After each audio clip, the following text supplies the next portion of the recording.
So hello my dear viewers, today I am going to show you very interesting topic. It is Arduino distance meter using servo. Then watch the video till the end.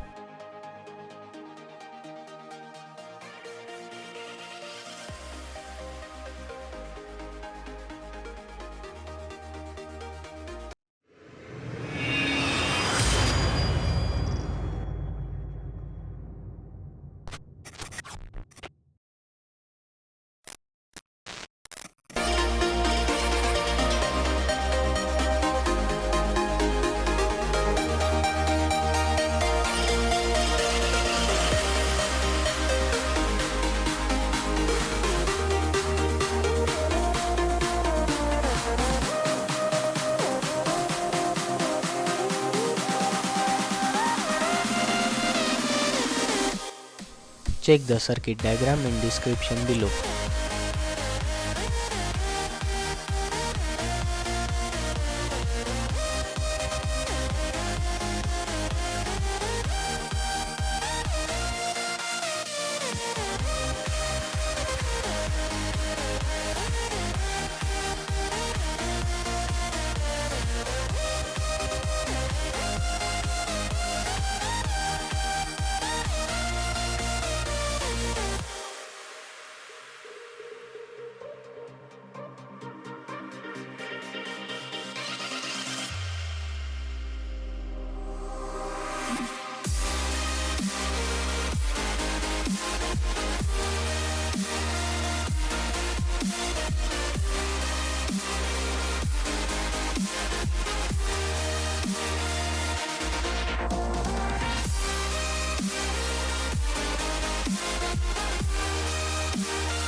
Now coding is available for viewers in description below.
So guys, if you like the video, don't forget to like, share and comment the video.